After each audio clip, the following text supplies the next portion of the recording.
Yesterday, Donald Trump gave a major economic policy speech in Detroit, a city that he understands fundamentally because it too has filed for bankruptcy. And after a policy speech filled with promises and lofty claims, it's only fitting that we turn it over to our own Desi Lydic in another installment of What's the Actual Fact?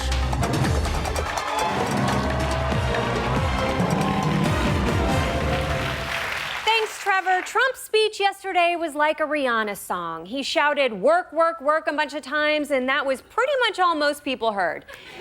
So let's get to the details, starting with Trump's take on what he calls the Obama-Clinton employment numbers. There are now 94.3 million Americans outside of the labor force. It was 80.5 million when President Obama took office, an increase of 14 million people. So let's see. 14 million more people are now outside the workforce. But much of that has nothing to do with unemployment. It's because our older baby boomers are retiring. In fact, almost 10,000 retirees every day. So although this statement is true, Trump is ignoring the realities of aging. So I give this statement a John Travolta. Here's another criticism Trump had of the Obama-Clinton economy. Nearly 12 million people have been added to the food stamp, and these people are growing, and it's growing so rapidly since President Obama took office. Okay, first of all, food stamp rolls did go up, mostly because of the recession which Obama inherited from Bush. But Trump says those numbers are still growing rapidly, when in reality, the number of people on food stamps has been declining for the last 3 years.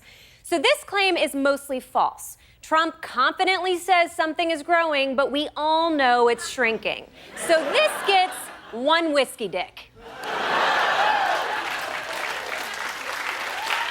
Yeah. Let's move on to Trump's economic plans. First, tax reform. Finally, no family will have to pay the death tax. American workers have paid taxes their whole lives, and they should not be taxed again at death. It's just plain wrong, and most people agree with that. We will repeal it.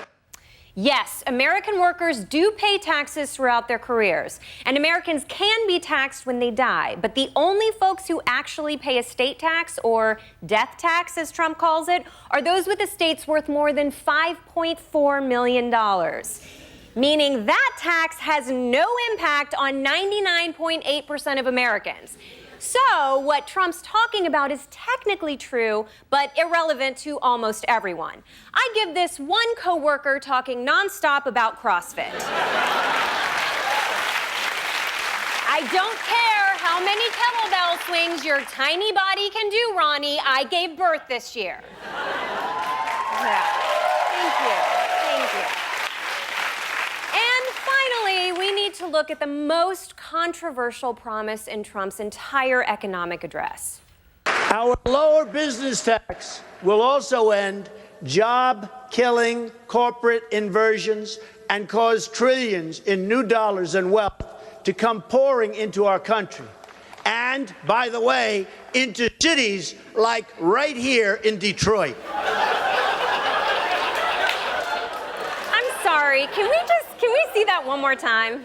And, by the way, into cities like right here in Detroit. Okay, let's not jump to conclusions here. I know we all want to believe that Donald Trump said titties, but it is possible that it was just an audio glitch. Thankfully, we are a professional, fact-checking operation with the most advanced audio analysis tools in the business. So we can determine definitively if Donald Trump, in fact, did say titties. Let's do a careful analysis. Into cities like right here in Detroit. Yeah, no, it's still really hard to tell. So let's try slowing it down a bit. Into cities like right here in Detroit. Okay, I'm still not sure. Maybe if I just... Cities in Detroit. Cities.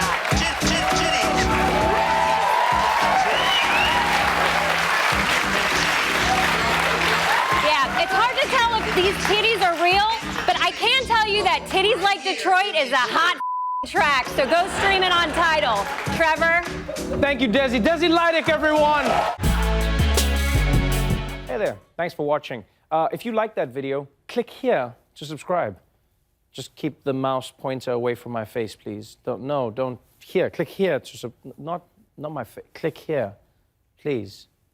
Please, that looks, don't do that, that's sharp, click here to subscribe.